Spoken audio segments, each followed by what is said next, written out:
જગ્યા પરથી જે પથ્થરમારો કરવામાં આવ્યો હતો તે સૌ લોકોને ડ્રોન, સીસીટીવી અને અન્ય વિડીયોના વિઝ્યુઅલ્સના માધ્યમથી ધરપકડ કરવામાં આવી છે। ખાસ કરીને આખી રાત સુરત પોલીસની બધી જ ટીમો દ્વારા ખૂબ મહેનત કરીને આ તમામ લોકોને પકડવામાં આવ્યા છે। અનેક લોકો પોતાના ઘરની બહાર દરવાજામાં લોક લગાડીને અંદર છુપાયેલા હતા, કોઈક પડદાની પાછળ તો કોઈક ઉપર અભરાઈ પર બી છુપાયેલું પોલીસે પકડ્યું છે। આ બધા જ કિસ્સાને જોતા જોતા સાથે સુરત પોલીસને ખાસ સૂચન કરવામાં આવ્યું છે અને પોલીસ દ્વારા બી આ બાબતની ખૂબ જ ગંભીરતાપૂર્વક ધ્યાન આપવામાં આવ્યું છે કે પથ્થર મારનાર એ કોઈ બી વ્યક્તિ હોય એ માત્ર કાનૂની ગુનેગાર નથી પરંતુ સમાજનો બી ખૂબ મોટો ગુનેગાર છે। પરંતુ એની સાથે સાથે પોલીસ કમિશનર શ્રી દ્વારા એમની આખી ટીમને પહેલા જ ખાસ સૂચના આપવામાં આવી હતી અને આજે ફરી સૂચના આપવામાં આવી કે કોઈ બી વ્યક્તિ ભૂલથી બી એક બી બેગુનાહ વ્યક્તિ આમાં ફસાવો ના જોઈએ। સુરત શહેર પોલીસ ટીમ દ્વારા એ બાબતની બી ગંભીરતાપૂર્વક ધ્યાન રાખવામાં આવ્યું છે। આજે તમામ સમાજના લોકોને અલગ અલગ ગ્રુપોમાં જે લોકો આવ્યા છે તે સૌ લોકોને મળ્યા છીએ અને સૌ લોકોને 100% વિશ્વાસ અપાવ્યો છે કે આપણું રાજ્ય ગુજરાત રાજ્ય, આપણું ગુજરાતે અને આપણા ગુજરાતે માત્ર ગુજરાતમાં જન્મેલા બાળકને જ નહીં પરંતુ દેશના તમામ યુવાનો જેને પોતાના પરિવાર માટે સપના જોયા હોય, જેને પોતાના પરિવારને આગળ વધારવા માટે રાત દિવસ મહેનત કરવી હોય, એવા લાખો કરોડો યુવાઓને રોજગારી આપવા વાળું આપણું રાજ્ય, એમાં કોઈ બી પ્રકારની શાંતિ દોલવાની પ્રયત્ન કરનાર લોકોને સાખી ના લેવાય અને એ લોકો પર કડકમાં કડક પગલાં ભરવા એ ખૂબ જરૂરી છે અને એ જ કાર્ય સુરત પોલીસ દ્વારા કરવામાં આવે છે। ગણપતિજીની પૂજા અર્ચના કરવું એ આપણા બધાનો હક છે।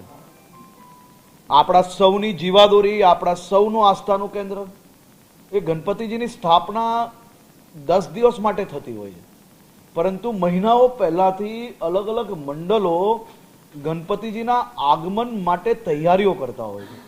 લોકો પરિવારજનો જોડે જ્યારે ગણપતિજીના વિસર્જન થાય ને તો આંખોમાંથી આંસુ હોતા હોય છે। એવા સૌ ગણપતિ ભક્તો જે માત્ર ગણપતિજીની જે સ્થાપના કરે છે એ માત્ર પૂજા અર્ચના માટે નથી થતી, પૂજા અર્ચના જોડે એના જીવનની સૌથી મોટી આસ્થાનું કેન્દ્ર છે અને આસ્થાના કેન્દ્ર જોડે જોડે એક વિષય પર જો ડિટેલ્ડ રિસર્ચ થાય તો એનો અંદાજો સૌ લોકોને આવશે। ગણપતિજીના પંડાલ બાંધવાવાળા કયા સમાજના લોકો હોય છે એ ક્યારેય નથી જોવામાં આવતું। આપણે ક્યારેય એ વિચારો જોડે ગુજરાતમાં નથી જીવ્યા।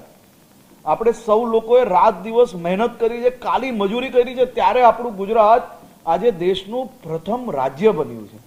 આ ગણપતિજીના 10 દિવસમાં સુરત શહેરના એક બી મંડપવાળા પાસે બાંબુય નહીં મળશે, ટેબલે નહીં મળે, એટલી મોટી રોજગારી ગણપતિજીની સ્થાપના દરમિયાન લોકોને થાય છે। માત્ર મંડપવાળા એટલું જ નહીં, બેન્ડ બાજાવાળા હોય, ઢોલ નગારાવાળા હોય, ડીજેવાળા હોય કે પછી પૂજા અર્ચના કરનાર પૂજારીજી હોય કે પછી કેટરિંગનો નાનો મોટો વેપાર કરતા લોકો હોય કે લારી કે પછી રેસ્ટોરન્ટ ચલાવતા હોય, આ તમામ લોકોના વેપારમાં ખૂબ જ મોટી આ સમય દરમિયાન બઢોતરી થતી હોય છે અને ખાસ કરીને આપણે સૌ લોકો સાથે મળીને આગળ વધ્યા છે। મારી સૌ સમાજને અપીલ છે કે પથ્થર મારનાર કોઈ બી વ્યક્તિ હોય,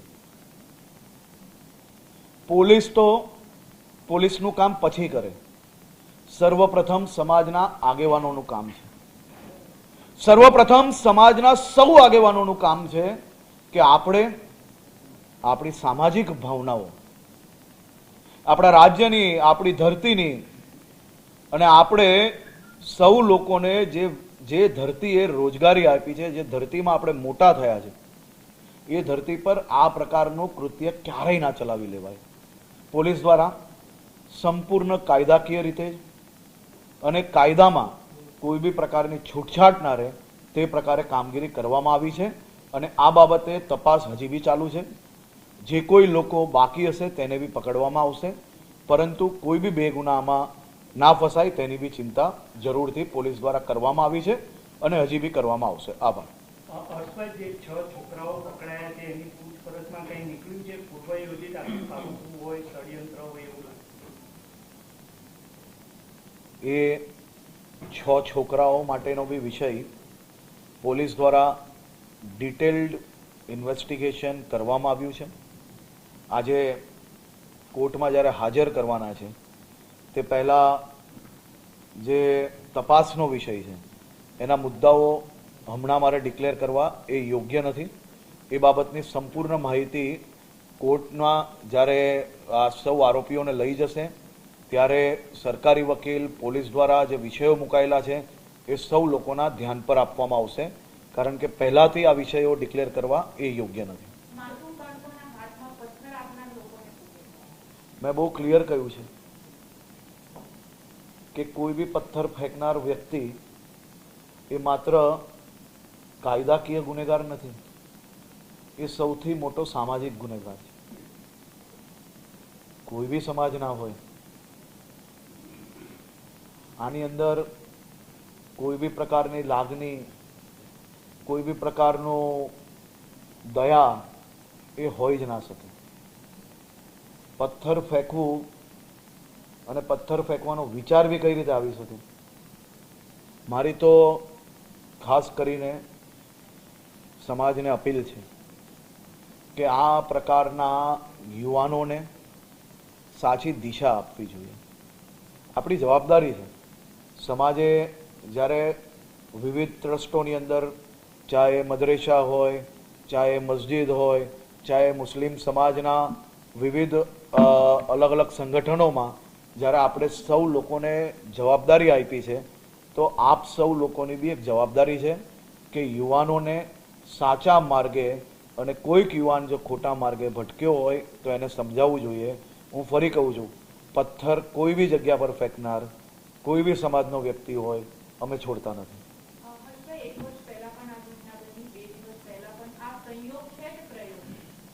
જો સંપૂર્ણ મેં તમને જેમ કહ્યું એમ ઇન્વેસ્ટિગેશન ચાલુ છે અને ચાલુ ઇન્વેસ્ટિગેશને હું કોઈ બી પ્રકારના સ્ટેટમેન્ટ નથી આપી શકતો.